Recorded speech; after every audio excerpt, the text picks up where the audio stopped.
여러 가지 논란이 있을 수 있는 정말, 주제이기 때문에. 정말 굉장히 오래된 주제이기도 하고 핫하고 민감한 주제이기도 하고.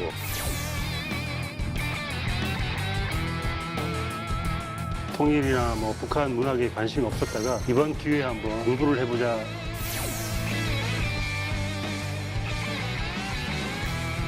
무겁게 말고 대중적으로 인문적으로 얘기를 풀어내는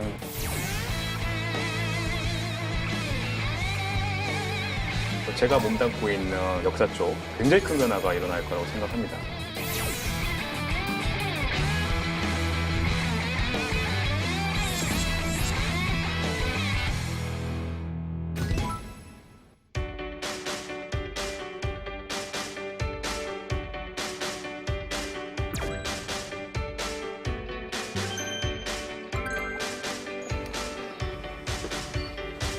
와.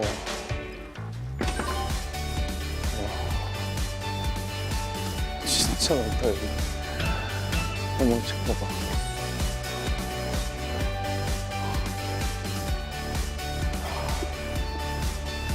오늘 주제랑 관련 있지.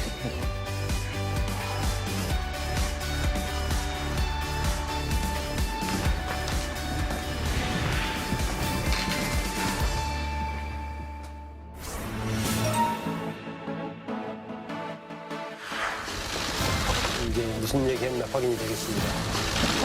넘어오네요. 문 대통령에게 군사분계선 북쪽 땅을 넘어달라고 제안한 겁니다. 전 세계와 우리 남북의 8천만 결에게 큰 희망을 주었습니다. 예, 처음에 섭외 전화 왔을 때 어떤 생각이 드셨나요? 저는 뭐 아무 생각이 없었고요. 오상진 아나운서가 진행한다길래 한다고 그랬습니다. 오. 진짜 얼마나 잘생겼나 보고 싶어요. 뭘 아시는 분이시네. 저는 텔레비 찍는 사람이 아니어가지고 되게 당황했다가 같이 나오시는 분들 너무 재밌을 것 같아가지고 네. 뭐 용기 내서 나왔습니다. 네. 되게 동안이신데 나이가 좀 있으신가 봐요. 텔레비라고 하시는 거 보니까. 저도 그 얘기를 하려고. 우리 세대만 바보 상자. 네. 유학도 불란서에서 여기서 유일하게 북한 갔다 오신 분 아닌가요? 네, 한번 갔다 왔었죠. 2010년. 여기 너무 궁금해요. 이따가 한번. 네, 이따가 뭐. 사실 우리가 살면서 분단 국가에 살고 있다라는 특히나 이게 정말 첨예한 군사적 대립 속에 살고 있다는 자각을 거의 못하고 살게 되거든요. 특히나 저 같은 또 젊은 어린 여기서는. 상대적으로 어린 저 같은 세대는 그런 인식이 더욱더 좀 낮을 수밖에 없는 이런 긴장감을 못 느끼게 되는 게 좀 현실인 것 같습니다. 어떻게 보시는지. 저는 이렇게 생각해요. 이렇게 군사 분계 선이잖아요. 선. 네. 사실 선이라는 것의 개념은 두 점을 잇는 것을 말하는 거잖아요. 근데 선이 잇는 개념이 아니고 우리에게 선은 뭐냐면 이 나누는 개념이에요. 가로막는 개념이죠. 군사 분계선, 38선, 휴전선, 뭐 북방한계선. 북방에서 이어져야 될 선이 거꾸로 가두고 나누는. 아하. 저는 이 자체가 우리의 모든 삶에 대한 이제 굉장히 무의식적인 억압의 기제로 이 한반도에 사는 사람들을 지배하게 되지 않았을까. 한국 사람만큼 이 선이라는 개념에 민감한 사람이 없는 것 같아요. 선 하면 기억나는 영화가 박찬욱 감독의 공동경비구역 JS에 보면 정말 그 영화는 선에 대한 영화거든요. 시작하자마자 이제 선을 넘어가는 이야기이고 마지막 장면도 관광객의 모자가 선을 넘어가서 그걸 주워주는 얘기인데 그 기억나는 장면 중에 송강호 씨가 연기하는 장면인데 야야 그림자 너무 왔어 하는 장면이 있어요. 연기 되는데요? 좀 되죠. 네. 영화 프로그램을 원래 만들다 이게 보니까 그림자로 하면 안 되고요. 야야 그림자 너무 왔어. 그림자 넘어왔어. 조심하라 이렇게 얘기하는데 그림자마저 못 넘어오게 하는 가상의 선 같은 게 어쩌면 한국을 딱 둘러싸고 있어가지고 너무너무 고통스러운 세대가 아닌가 싶어요. 이게 건축은 사실 공간을 다루는 네네. 얘기잖아요. 저희가 말한 그 정말 인위적인 콘크리트 그 선 그거에 대해서는 또 어떻게 보시는지. 건축에서 이제 선이라고 하면 이제 보통 한 두 가지 정도를 이제 얘기하게 되는데 그 도시학자 중에 이제 케빈 린치라는 사람이 있습니다. 그래서 네. 그 사람이 이제 도시를 한 5가지 요소로 이제 분석을 하는 것 중에 하나가 엣지. 강원 선생님께서 말씀하신 어떤 경계가 되는 어떤 그 이 마음 속에 있는 경계. 그 다음에 이제 패스라고 하는 게 이제 또 길이 있는데 재밌는 거는 그 엣지라고 하는 게 계속해서 확장도 됐다가 축소도 됐다가 그 변화를 겪는 게 이 패스에 의해서 연결도 됐다가 줄어도 들었다가 하는 거죠. 그래서 예를 들어서 이제 뭐 홍대다 그러면 뭐 10년 전에 홍대라고 하는 데는 사실 뭐 거의 진짜 그 주변이잖아요. 뭐 청규화 주유소 뭐 해가지고 또 연식 나오나? 어딘지 잘 죄송한데. 저는 이제 연트럴파크까지. 그래서 저희가 이제 오늘 얘기하는 거랑 좀 연관지어서 생각을 한다면 네. 어떻게 보면 엣지라고 하는 게 방금 말씀하신 어떤 저희가 이제 그어놓은 선이라고 하면 그거를 또 깰 수 있는 패스가 뭔지 이런 거를 저희가 좀 생각을 해볼 수 있을 것 같습니다. 패스를 통해서 엣지를 확장시키고 수도 깨고 있고? 그렇죠. 굉장히 엣지 있는 얘기였던 거예요. 근데 뭐 어떤 경우에도요 사실 막히는 건 안 좋은 거예요. 또 우리 인체도 그렇지 않습니까? 막히면 죽는 거죠. 또 물도 막히면 썩는 거고요. 그러니까 사실은 이 통일이 굳이 안 되더라도 진짜 적어도 이 엣지를 압록강과 두만강 정도까지는 확대할 필요가 있다. 한 지붕 두 국가. 그건 그게 통일이잖아요. 아니 근데 이제 저 다른 두 국가가 일 수 있는 거죠. 네, 아, 왕래를 자유롭게. 네, 왕래 자유롭게 뭐 하고. 프랑스, 독일 뭐 그렇게 있는 거죠. 뭐. 예, 뭐 우리 뭐 프랑스, 독일처럼 뭐 그런 정도만 하더라도 아마 남북한이 동맥경화되었던 것들이 예. 끊길 수 있다. 열릴 수 있고 서로가 다 행복해질 수 있다라고. 유럽 뭐 이제 독일 이런 게 이제 저희랑 좀 비슷한 케이스라고 볼 수 있었을 텐데 제가 알기로는 정말 동독서독이 자유롭게 왕래를 하면서 네네. 평화를 좀 만들어갔던 걸로 기억을 하거든요. 그 독일이 분단 국가였기 때문에 이제 독일을 많이 얘기를 하는데 독일에서의 분단이 과연 우리랑 같을까?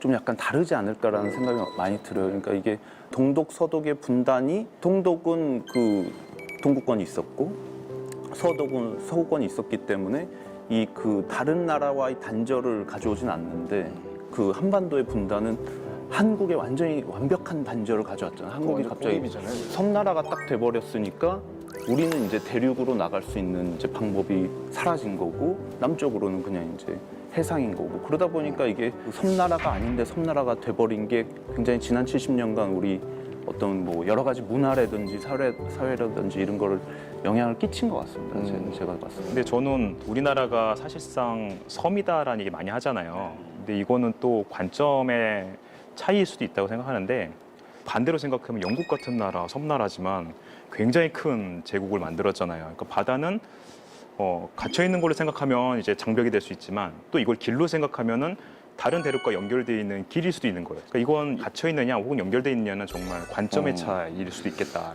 그거는 문화도 좀 그러지 않나요? 그러니까 그 말씀하신 것처럼 좀 편협하게 된 부분도 물론 있지만 그렇기 때문에 막 한국의 대중문화라고 하는 게 정말로 막 밖으로 뻗어나가려고 하는 어떤 그 힘과 속성들이 그 생기는 것도 분명히 있는 것 같습니다. 그냥 어떤 마음의 연결을 시작해서 정말 어떤 그 이미지부터 깨가는 게 굉장히 중요하다고 생각하는데 어떤 것부터 저희가 좀 마음의 거리를 좀 좁힐 수가 있을까요? 지난 아주 3, 4년간 우리 모든 미디어가 일관한 게 먹방이잖아요. 먹방. 네. 이 먹방하면서 마치 이렇게 음식에 관심이 있으려고 그러면 이거는 정도는 알아야 된다라고 아주 핫한 아이템을 떠오르는 게 있어요. 냉면이에요. 평양냉면. 대세 음식이죠. 예, 그러니까 정말 그 북한에서 하나도 모르는 사람도 공룡가 냉면이 진짜 맛있을까? 네, 그렇죠. 라는 이제 이런 얘기를 자연스럽게 한단 말이죠. 그러니까 이 얘기가 뭐냐면 윤상 선배한테 저는 물어봤잖아요. 냉면 그릇 안에서 어떤 의미에서 작은 통일이 된 거예요. 아, 여기서만큼 적대가 없으니까요. 네. 좋은 이웃이 된 거니까요. 제가 예전에 음식 잡지 기자였거든요. 네. 네, 그래서 도대체 직업이 몇 개세요?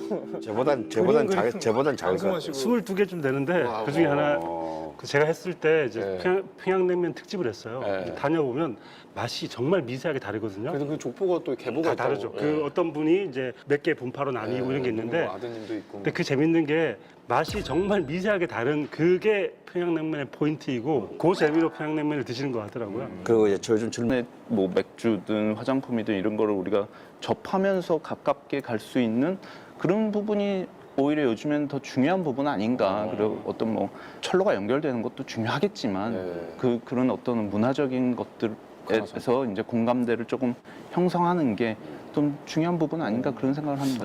오늘 제목이 굿피스인데 이 피스가 평화가 목적이 돼야 될 것 같아요. 수단이 되어서 평화를 통해서 뭔가를 이루려고 하지 말고 일단은 좋은 이웃이 돼야 될 것 같아요. 맞아요. 지금은 너무 나쁜 이웃이었잖아요. 그래서 일단 좋은 이웃이 되면 그때부터 새로운 가능성이 열릴 거고 정말 밥 먹으러 갔다 오고 교류를 자주 할 수 있고. 그런 의미에서 굉장히 진지한 또 글을 쓰셔서 평소와는 또 다르게 화제가 됐습니다. 예, 이거 한번 직접 좀 읽어주시면 좋을 것 같아요. 제가 읽긴 그렇고요. 예, 아이,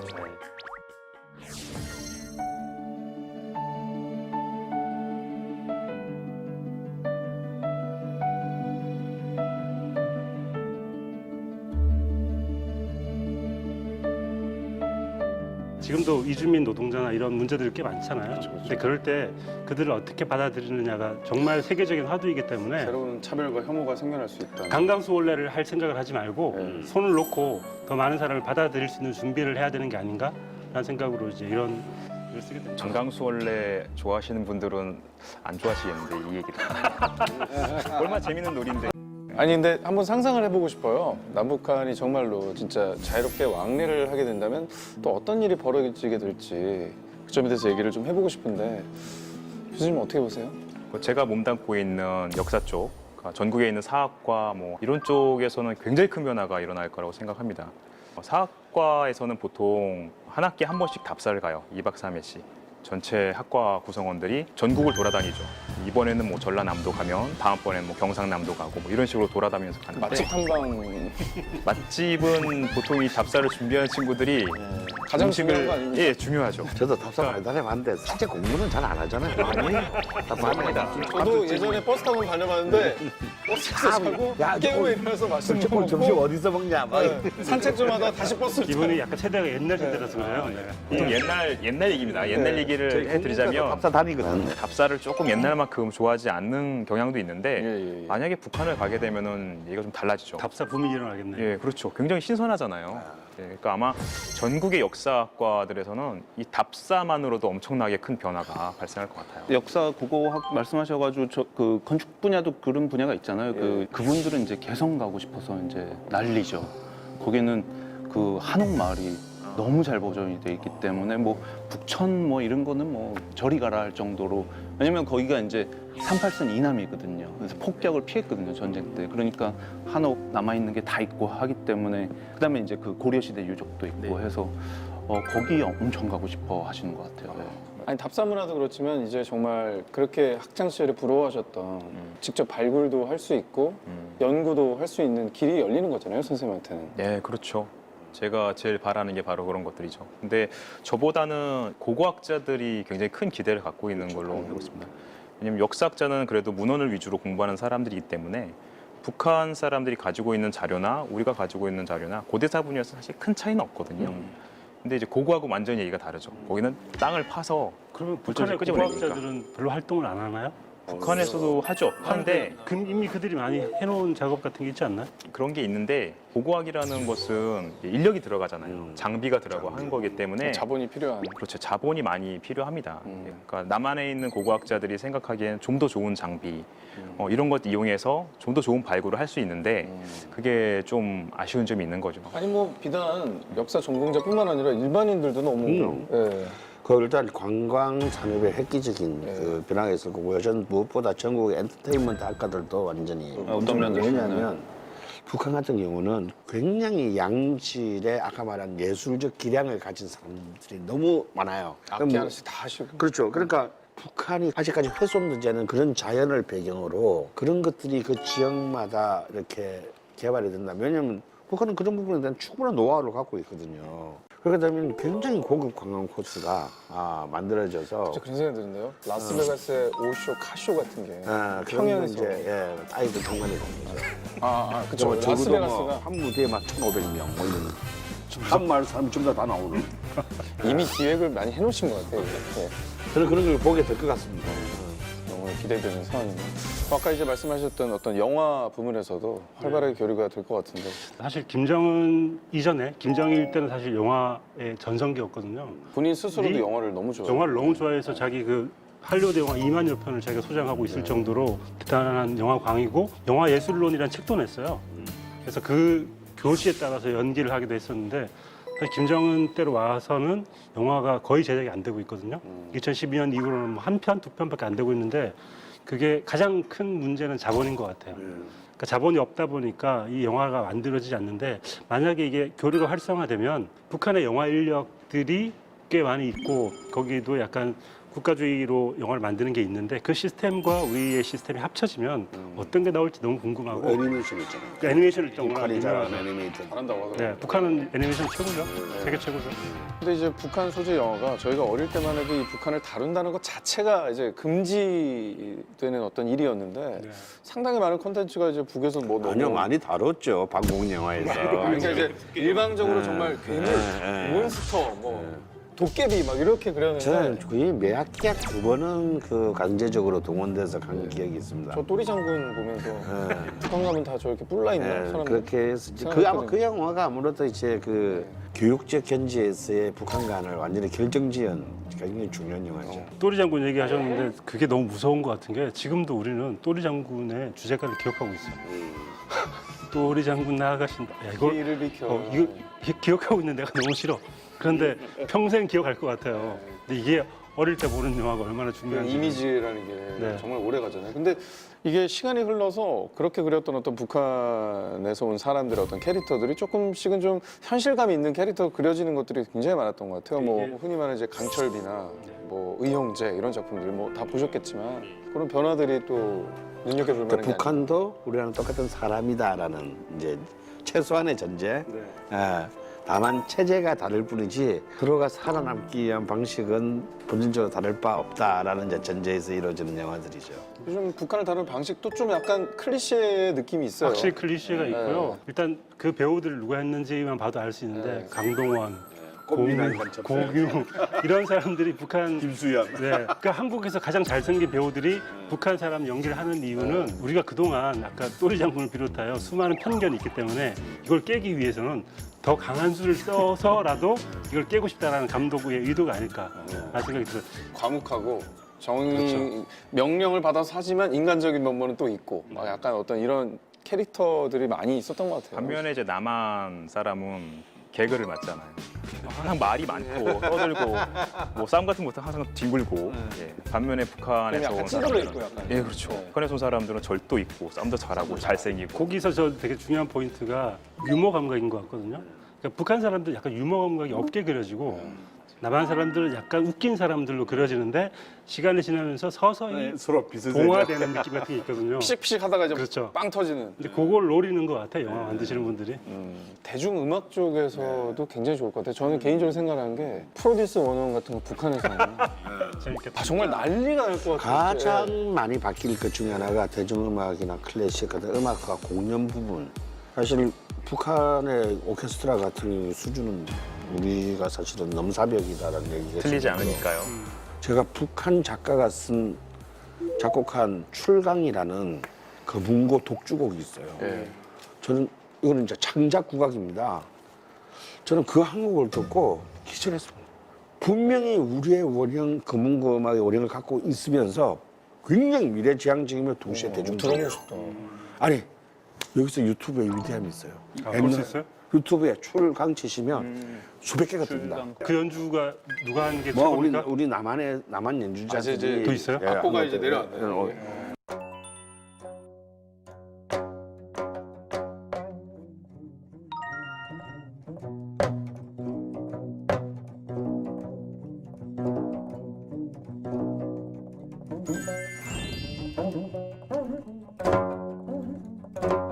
자유롭게 왕래가 가능해지고 여러 교류가 생긴다면 사람이 사는 주거 형태나 도시 같은 것도 좀 변화가 있지 않을까 싶긴 많이 해요. 변하죠. 그러니까 아무래도 이제 도시라고 하는 거는 뭐 사람들이 채우는 거고 사람들이 만들어 나가는 거기 때문에 사실 그 현재 이미 북한도 많은 자본화가 있었기 때문에 많은 도시들이 지금 바뀌고 있는 상황이고 또 그런 것들을 사실 저희가 늘 북한만 보면은 어떤지 잘 모르는데 그 예전에 동유럽이나 뭐 러시아 그 개방 시절의 어떤 90년대 시절을 보면 그런 현상들이 많이 벌어지고 있습니다. 그래서 그 동유럽 같은 경우 어떤 경우가 있었냐면은 전제 시대 때 생겨난 광장입니다. 이 황제가 말을 타고 이제 이렇게 있는 동상이 있죠. 그런데 이제 그게 사회주의 혁명이 오면서 이 전제주의니까 이걸 없앴죠. 그리고 거기에 이제 그 공산주의 그 이제 상징표를 이제 세웁니다. 그런데 이제 그게 또 90년대 이제 레닌 동상이 있었는데 그걸 무너뜨리고 주변에 있었던 어떤 프로파간다 이렇게 사인들이 다 무너지고 거기에 뭐 맥도날드 사인 들어가고 뭐 코카콜라 뭐 이런 자본주의가 들어갑니다. 그러니까 결국에는 똑같은 그냥 도시 광장인데 그거를 만들어 나가는 것들이 계속해서 바뀌는 거죠. 그래서 사람들이 표출을 하는 거 없고 자기들의 욕망과 어떤 뭐 문화와 이런 것들을 이제 표출하기 때문에 굉장히 많이 바뀔 거라고 생각합니다. 저는 북한의 도시와 관련해서 좀 걱정스러운 부분도 있어요. 왜냐면 우리가 과거에 겪었던 것인데 서울도 강남 개발하고 막 도시화하면서 과거의 역사유적 같은 경우 굉장히 많이 파괴가 됐거든요. 그것을 보존해야 된다는 인식이 그렇게 강하지 않았기 때문에 대표적인 게 지금도 문제가 되는 풍납토성이라든지 석천동 고분군 같은 경우예요. 근데 북한에서도 평양 지역에 도시화가 이루어지면서 개발에만 막 예, 하다 보면 저도 가끔 이제 구글 어스나 이런 거, 구글 지도 같은 걸 이용해서 북한 위성 사진들 평양을 가끔씩 보거든요. 가고 싶으시구나. 예. 그래서 보는데 아니 옛날 고구려 때 성벽 자리에 지금 건물들이 막 들어선 게 몇 개월 만에 보이는 거예요. 그거 보면 가슴이 철렁하죠. 아 저거 저렇게 막 하면 안 돼. 저는 그래서 빨리 좀 남북한이 교류해야 되는 게요. 지금 우리는 이제 법령이 정해져 있지 않습니까? 어느 규모 이상의 네, 그렇죠. 그래서 할 때는요. 뭐 일단 나오면 일단 스토리잖아요. 고고팀이 먼저 가서 지표 조사부터 시작해가지고 의무적으로 해야 돼요. 안에 뭐가 있을지 모르니까 땅 밑에. 그럼 잠이 막 안 오시겠어요? 이렇게 막 바뀌고 야 이거 내가 좀 어떻게 좀 연구해야 되는 건 사료들인데. 잠은 오고요. 예. 잠은 자야 되니까요. 예. 그렇지만 안타깝죠. 그리고 어디 호소할 데도 없잖아요. 제가 북한 당국에 뭐 이메일을 보낼 수도 없고. 자, 도시 얘기를 하다 보니까 이제 자연스럽게 공간에 대해서 얘기를 좀 나눠볼까 하는데요. 자, 분단하면은 가장 먼저 떠오르는 상징적인 공간이 있죠. 바로 비무장지대라고 불리는 DMZ. 그야말로 남북뿐만 아니라 온 세계의 힘과 기대감까지 작동하는 공간입니다. 그야말로 무한한 가능성의 공간이라고도 할 수 있을 것 같은데요. DMZ에 혹시 가보셨던 분 계신가요? 저는 아까 뭐 말씀드렸듯이 뭐 한번 몇 번 가봤습니다. 사실 저는 개인적으로 그렇게 생각해요. DMZ는 우리 현대사의 가장 비극적인 아픔이 집약된 곳이잖아요. 이전까지는 전쟁이라고 하면 전선에서 군인들끼리 싸우고 양쪽의 민간인들은 안전했는데 이게 전선이 완곡하는 바람에 민간인 대 민간인의 전쟁으로 번져서 사실상 그 적대 감정이 더 심화될 수밖에 없어요. 거긴 또 뭐 2년간의 갈등. 그렇죠. 그러다 보니까 DMZ는 그 모든 것을 사실 응축하고 있는 정말 비극적인 공간인데 그런 비극적인 공간을 두고 이런 말씀을 드는 것은 참 송구스럽습니다만 만약 남북한의 긴장이 완화되고 평화의 무드로 간다면 DMZ가 앞으로 우리 100년을 먹여 살릴 수 있는 굉장히 대표적인 어떤 굉장히 문화자원, 관광자원이 될 거라고 봅니다. 저 같은 경우는 이제 그 한국 쪽에서도 가봤고 이제 북쪽에서도 가봤는데 기분 희한하죠. 왜냐면은 그거 넘으면은 이제 한국이 뭐 넘으면 북한이고 이제 하기 때문에 사실 거기서 이제 느껴지는 이제 만감, 뭐 넘어가 볼까?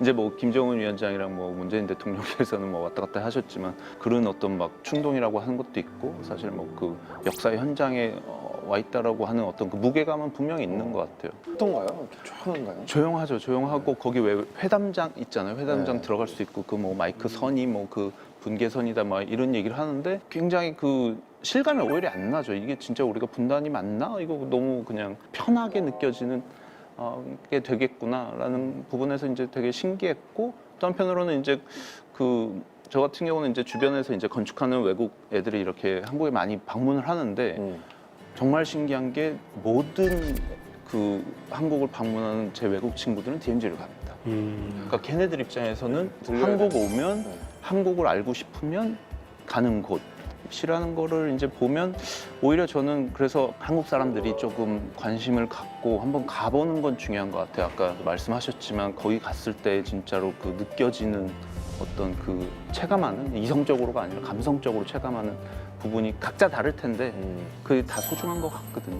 그래서 가보는 걸 저는 적극 추천합니다. 사실 뭐 70년 가까이 이제 거의 아무나 들어갈 수 없는 지역이기 때문에 굉장히 자연 보존 상태가 또 대단할 거라는 생각은 누구나 또 하게 되는 건데 사실 DMZ 하면은 꼭 떠오르는 게 이제 독일의 네. 예, 그리네스 반트라는 지역이 있잖아요. 역시 이것도 완충지대로 설정되어 있는 자연을 그대로 좀 보존하면서 사실 영어로 하면 그린벨트잖아요. 예, 예. 근데 그 뭐 폭이 뭐 한 뭐 몇백 미터밖에 안 되죠. 우리는 길잖아요, 대신. 길지만 이제 우리는 4km. 그리고 이제 아래 위로 예. 2km인데 예. 거기는 이제 폭은 굉장히 좁은데 이제 길이가 1,400km. 1,400km죠. 예. 그린아스팔트 생각을 하면 거기가 사실은 보존함으로써 사람들이 볼 수 있게 만들어 두었잖아요. 우리도 거기에서 개발을 하려고 하는 순간 이건 돌이킬 수 없기 때문에 보존하되 누군가가 볼 수 있게 만들어준 시스템을 생태공원. 네, 그래서 이번에 이제 지피를 폭파하기로 했을 때도 굉장히 반대가 많았죠. 이게 굉장히 좀 너무 근시안적인 시설이다. 그 지피 자체가 하나의 현대사 박물관 역사 기록인데 네. 그것을 파괴시킨다는 건 좀 문제가 있고 저는 그런 또 주장을 했습니다. 이 철조망 자체를 양쪽의 철조망 자체도 보존해야 된다. 그리고 그 철조망을 어떤 하나의 거대한 평화의 오브제로 바꿔야 되는 것이 그걸 허물면 안 된다. 이제 뭐 이런 그 주장. 아니 베를린 장벽도 보면 그 일부를- 파편을 박물관에 보존하기도 하고 막 팔리기도 하잖아요. 우리나라에도 와 있잖아요. 네, 예. 한국에 가 있고 그런 식으로 철조망을 조금씩 잘라가지고 그거 잘라간 사람들 때문에 한 나라에 우리 철조망 보수가 굉장히 많이 늘었다. 통일되면 지금도 많이 잘라가고 있습니다. 그러면 DMZ를 생태공원 하자. 그럼 아예 그냥 아무것도 건들지 말고 최소화하자. 네. 저는 그 자체가 자연사 박물관이자 미술관이라는 거. 그거부터 남북이 조금 합의를 하면 제일 좋겠네요. 교수님 혹시 개방된다면 네. 뭐 궁예도성? 발굴? 사람이 시야가 좁은가 봐요, 저는. 아니 그래서 네. 항상 역사 관련된 것만 가고 싶어하고. 아니죠. 본인이 제일 좋아하시니까 그걸 또 하시는 거죠. 그렇죠. 저도 궁예 도성도 예. 구글어스로 봤거든요. 구글어스로 보고 선 그어보고 뭐 이런 행위들 했는데 너무 사실 가보고 싶어서. 궁예라는 사람이 왜 철원에다가 도읍을 정했나라는 게 되게 사람들이 궁금해하는 점이잖아요. 근데 생각보다 이 철원이라는 곳이 우리가 가지고 있는 이미지는 추포, 추운데 군인들이 가서 떠는데 고추냉이만 네, 그런 데 느낌인데 일단 평야가 진짜 펼쳐져 있고 그리고 대각선으로 동북쪽하고 서남쪽 방향으로 쭉 큰 계곡이 나 있고 그걸 관통하는 형태로 철원이 있거든요. 그 어떻게 보면 여기가 동북쪽하고 서울 방향으로 통하는 굉장히 중요한 교통로이기 때문에 궁예가 철원으로 그냥 노망이 나서 거기 간 게 아니라 되게 중요한 요충지, 땅이기 때문에 요충지. 갔다라는 걸 느낄 수 진짜 있을 것 너무 같아요. 추워요. 제가 군 생활을 철원에서 했거든요. 제 아들이 했습니다. 안 돌아보잖아요, 그쪽으로 안 봅니다. 철원 너무 춥습니다. 많이 고생하셨나 봐요. 많이 고생했습니다. 개방되면 안 가실 건가요? 안 갈 거예요. 철원은 안 딴 가신다. 쪽으로 갈 겁니다. 네, 알겠습니다. 자, 뭐 DMZ 얘기를 하다 보니까 뭐 하고 싶은 것들 얘기를 좀 해봤는데 남북의 길이 열리면 가보고 싶은 곳이 굉장히 많으실 것 같아요. 물론 이제 그 여러분들께서 뭐 그 많이 가보고 싶어 하시는 뭐 평양, 뭐 개성 당연히 가보고 싶고, 근데 이제 함흥하고 청진을 저는 가보고 싶더라고요. 그러니까 저는 청진 같은 경우는 이제 그 굉장히 공업 도시로 알려져 있고 거기가 요즘에 시장이 어마어마하게 많이 생겼다 그러더라고요. 그래서 그 도시의 변화가 엄청 그 다이나믹하게 이제 이루어지기 때문에 한번 가보고 싶은 게 있고, 또 함흥 같은 경우는 이제 그 올해가 이제 건축하시는 분들은 아시겠지만 그 바우하우스 100주년입니다. 그러니까 바우하우스라고 하는 게 독일에서 시작된 어떤 건축 운동 같은 건데 그 운동이 이제 그 점점 동진해가지고 러시아도 가고 해서 실제로 북한까지 들어옵니다. 그래서 그 50년대 이제 전쟁 후에 그 도시를 재건하는 과정에서 바우하우스 사람들이 와서 그 재건 기획에 참여를 하는데 건축하는 사람들 입장에서 보면 굉장한 거죠. 왜냐면은 우리 한반도의 그 건축이 이 세계 건축과 어떻게 연결될 수 있는 부분인가 어떤 키포인트를 제공하는 부분이기 때문에 사실 그런 부분에서 저는 함흥을 되게 좋게 보고 있습니다. 저도 그런 데 관심이 많아서 네네. 굳이 대서울을 가서 네네. 거기 가서 관람도 하고 그랬거든요. 아, 예. 근데 이제 우리 학생들도 직접 함흥만 가게 되면 그렇죠. 그런 역사 그럼 공부를 할 수 근대 있고. 건축의 시작이라고 맞습니다. 하는 그 바우하우스의 어떤 영향을 직접 받은 네네네. 그런 건축물들을 볼 수가 있는 거군요. 네, 맞습니다. 저는 뭐 인간이 속되기 때문에 네. 이렇게 뭐 고귀한 데 이런 데 가고 싶은 마음이 없고요. 소설가는 결국 인간의 마음이 궁금한 거니까 욕망이 직결돼 있는 곳. 어디? 예를 들면 남한에서는 백화점 같은 데겠죠. 네. 그런 데가 있다면 꼭 가보고 싶은데 실제 북한의 백화점이나 뭐 마트가 얼마나 욕망이 집결돼 있는지 모르겠지만 그런 비슷한 공간 아니면은 그 잘 모르겠지만 거기에도 젊은이들이 있고 힙플레이스가 있을 것 같단 말이죠. 어딘가 뭐 클럽과 비슷한 뭔가 모여 노는 무도장. 그런 식의 뭐 어떤 곳 그런 데가 있다면 꼭 가보고 싶어요. 그들이 어떻게 노는지 어떻게 욕망을 분출하는지. 근데 한 번도 그런 곳이 있다고 분명히 어떻게 해서든지 이렇게 나왔을 것 같은데. 다큐멘터리 한번 본 것 같아요. 그 놀지 젊은이들이 않을까 모여서. 걔들도 네. 놀 텐데 어딘가 있을 거란 그래서 말이죠. 어디선가 듣기로 그러니까 그 북한도 술에 굉장히 관대하답니다. 그래가지고 술 엄청 먹고 이러기 때문에 분명히 그런 데가 그래. 존재할 거예요. 지하에서 먹나 술을? 지하에 가가지고 이렇게. 거기 가면 춤추면서 막 먹고 있지 않을까요? 예. 저는 개인적으로 서점도 궁금해요. 아, 저 동남서점 가보고 예, 싶어요. 예. 네. 안에 서점이 와서 있을까요? 동네 서점 북한에? 같은 게 있다고 하고요. 서점이 하나씩 있는데 거기는 문제는 이제 서점이 있는데 책이 없는. 그러니까 수교한 국가들의 책은 또 번역이 또 돼서 들어올 테니까. 네. 그리고 뭐 저도 서점 생각하면 어떤 책들이 번역돼 있는지 그리고 어떤 책들이 베스트셀러인지 궁금합니다.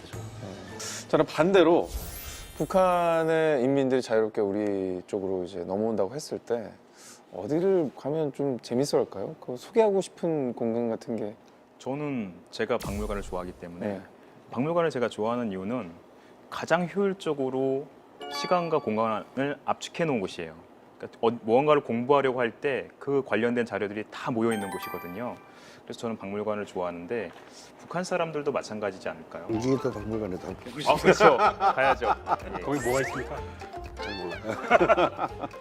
뭐 에너지를 느낄 수 있는 다양한 젊은 장소나 뭐 그런 것, 동대문 새벽 시장 뭐 이런 것도 생각을 그런 거 해봤거든요. 좋죠. 예. 근데 저한테 기회를 주신다면 제 고향이 이제 울산이라서 울산에 저희 아버지가 근무하시는 조선소 견학 한번 싹 한번 보여드리고 싶어요. 그 엄청난 크기 유조선이나 막 이런 배들 가보면 제 친구들 와서 막 놀라고 갔거든요. 압도적이죠. 예. 네.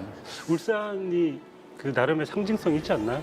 약간 한국의 어떤 공업의 상징성 같은 게 있잖아요. 뭐 아주 대표성을 지니고 있죠. 전북의 평화로운 분위기를 상상하면서 뭐 연결, 변화, 뭐 공간이라는 키워드로 얘기를 좀 나눠봤는데 이 모든 것의 주체는 결국 빼놓을 수 없는 건 사람이지 않나 싶습니다. 네. 어떻게 보면 그들에 대한 어떤 이해, 인간적인 어떤 교류 뭐 이런 것들이 필요하지 않을까 싶은데요. 저희가 어릴 때 방공 교육을 정말 많이 받아서 북한에는 사람이 살고 있지 않은 걸로 생각을 했고 북한에 사는 사람들은 또리 장군에 나왔지만 돼지가 왕이고 그 밑에 늑대와 여우가 살고 뭐 이런 식으로 생각을 했단 말이에요. 근데 그게 문화적으로 처음으로 깨진 게 저는 1999년이나 2000년 같아요. 99년에 뭐가 나왔냐면 쉬리가 나왔고요. 2000년에 그 공동경비국 JSA가 나왔거든요. 쉬리에는 그 김윤진 씨가 역할을 했던 그 북한 첩보원이 굉장히 인간적인 고뇌를 띠고 있는 걸로 드러나서 야 인간이구나. 그다음에 공동경비구역 JSA는 지금도 이름이 기억나는데 오경필 중사, 송강호 씨가 연기했던 그런 오경필 중사가 김광석 얘기하고 초코파 얘기하고 이럴 때 아 똑같은 사람이구나라고 생각했던 것 진짜 같아요. 송강호 씨가 연기 잘했죠. 네, 대단했죠. 그래서 아마 깨진 게 그때 2000년인 것 같아요. 그때부터 많이 개방이 되기도 했고 많이 인식이 바뀌었죠. 생각하면 사실 요즘에 애들이 어떻게 생각하는지 또 뭐 이런 부분도 좀 궁금하긴 하네요. 요즘에는. 그 여론조사를 보면 좀 젊은 세대들은 북한에 대해서 긍정적인 생각을 많이 하는 것으로 실제로도 나타나잖아요. 아무래도 이런 영화에 또 영향이 네네. 없지 않았다는 생각도 들어요. 뭐 강철비 얘기했었지만 그 정우성이라는 배우하고 곽도원이라는 배우가 둘이서 앉아서 국수 먹는 장면 있잖아요. 보통 우리가 이제 남과 북은 대치하는 사람이어서 마주 앉아서 국수를 먹는 걸 묘사를 하는데 그때는 수갑이 차 있는 상태이기도 하지만 나란히 앉아서 국수를 먹어요. 같은 방향을 보면서. 그게 되게 상징적인 것 같더라고요. 그 장면의 자리배치 하나도 그런 의미로 네. 또 해석이 될 수 있는데 그 의형제가 나올 때만 하더라도 강동원 네. 씨한테도 좀 불편했어요. 아, 그 바로 그런 아까 이것 또한 또 그 뒤집어진 오류가 아닌가. 그러니까 북한의 실상과는 전혀 상관없는. 그래서 실제로 제가 만난 북한 공작원이나 북한 공작원 정원들도 많아요. 살면서 뉴스에서나 봤지 한 번도 봤. 근데 네. 강동원 같이 생긴 사람이 없었다니. 저는 오히려 생긴 사람은 한국에도 거의 없습니다. 그래서 저는 공작원이나 별로 그래서 저는 없어요. 오히려 네. 그런 것들이 좀 오히려 좀 몰입에 방해가 되는. 실제로 강철비 양우석 감독이 이런 어떤 의도적인 어떤 캐스팅에 대한 반감을 가지는 부분에 대해서 실제로 그렇다. 그래서 그런 얘기 라고 하셨어요. 인터뷰를 했잖아요. 남북 관계가 좋을 때는 네. 괜찮은데 좋지 않을 때는 배우의 얼굴로라도 마음을 열어야 한다. 그러니까 강동원이나 공유 씨나 그런 정우성 같은 배우들의 마음을 역할은 열리죠. 마음을 열어주는 역할인 거지. 네. 뭔가 다른 김수현 씨도 빠질 수가 없네요. 그렇죠. 네. 은밀하게 유대하게. 네. 근데 생각해 보면 그 이미지라는 게 이제 잘생긴 이미지라기보다는 좀 강직한 이미지를 주기 위해서 그런 배우들을 저는 선택했다고 생각하거든요. 근데 뭐 남한 배우 유해진 씨, 뭐 곽도원 씨 이런 분들은 강직하다기보다는 유들유들한 느낌이잖아요. 근데 정우성 씨나 공유 씨나 김수현 씨나 이런 분들은 뭔가 깎여 있는 것 같은 맞아요. 강직한 느낌이 있기 때문에 그런 배우들을 쓰는 게 아닌가 싶기도 해요. 그러니까 서로 이제 그 영화를 통해서 문화와 정서를 교류할 수 있는 길도 충분히 저는 가능하지 않나 싶기도 한데요. 뭐 북한의 영화들 현재 뭐 보신 작품이 있는 건지도 궁금하고. 이거는 이제 북한 영화는 아니고 이제 네. 북한 그러니까 그 영국에서 이제 북한에 합작 들어가서 제작해서 이제 약간 합작식으로 했던 영화 중에 김동무 하늘은 날라는 영화가 있는데 북한 뭐를 배경으로 한 뭐 영화니까 뭐 억지로 재미도 없는데 막 졸면서 보는 영화가 아니라 되게 재밌는 영화인데 거기 가면 이제 남자 주인공이 약간 노총각이에요. 그래서 거기도 노총각이기 때문에 부모님이랑 같이 살아요. 매일 구박받습니다. 그러니까 굉장히 우리랑 똑같네. 네, 똑같습니다. 그래서 삶의 문화도 비슷하고 뭐 그러니까 이렇게 주거 형태 이런 것도 주거 좀- 형태도 비슷하고 가면은 이제 뭐 마루가 이제 그냥 그 하나의 어떤 사람들 모이는 데여서 이제 막 엄마가 밥 차려주고 뭐 그 구박받고 뭐 이런 공간 뭐 그런 게 이제 굉장히 그 비슷하다는 느낌이 듭니다. 이게 그 북한 억양이 있어서 네. 우리가 북한 영화라고 느끼는 거지 사실 그냥 보고 있으면 그냥 우리 뭐 이렇게 단막극 보듯이 약간 이런 느낌입니다. 공간을 보시는군요. 대사나 이런 거가 뭐 어떤 어휘나 이런 거에 대한 어떤 이질감이나 이런 건 없나요? 우리가 익숙해하지 않는 그 톤이 있는 것 같아요. 음. 그 우리가 왜 요즘 이제 북한 방송에서 나오는 그 아나운서의 그 네. 앵커의 톤 그걸 들으면 굉장히 가식 있다고 이제 좀 하는 것도 약간의 과장됐다고. 네, 과장됐다고 얘기하는 것도 하나의 어떤 선입견 중에 하나인데 그런 게 사실 조금 거슬리죠. 너무 오버한다는 톤이 느낌이 달라서. 들고 예. 남북이 그렇습니다. 뭐 영화도 있었고 문학 작품도 있는데 그 무엇보다 우리에게 정말 분단의 현실을 알려주는 또 주된 캐릭터 그런 사람이 또 생각날 것 같아요.